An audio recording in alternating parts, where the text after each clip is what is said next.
One of the most important part of the application is the payment section.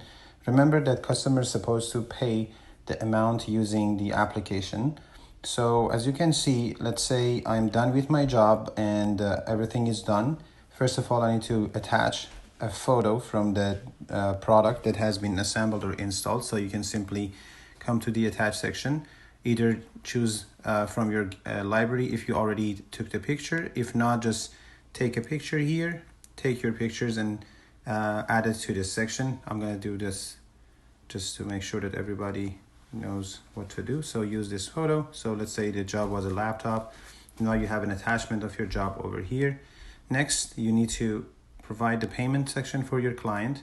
You can simply go to this section, click on credit card, and you can pass this on to your client. Probably you will have the amount already here, but let's say this client is supposed to pay $180, and then you will pass this on to your client. They will insert their credit information and everything will be done. If not, you need to ask them for pay cash. If they pay cash, you just insert the amount here, save it.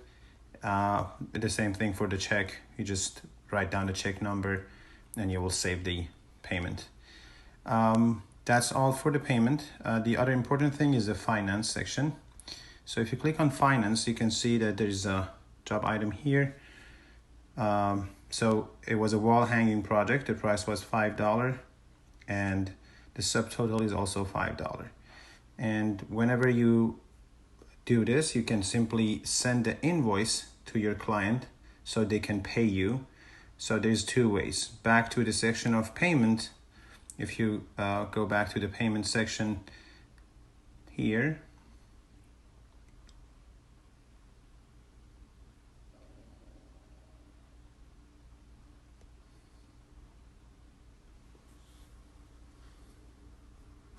and you can either use the credit card information by the client, or you want to send them an invoice so they can pay over there. So you can check the job items over here. You can add job item if you want.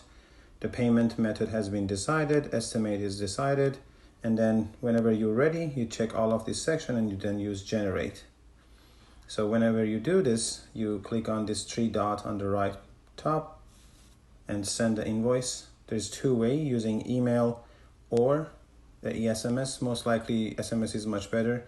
As soon as you choose SMS, the phone number of the client will be here, and then you will click on send button to send the invoice to the client, and everything is done. After that, you also need to see that if you do have any proof of attachment, signature is optional. You can ask the client to give you a signature.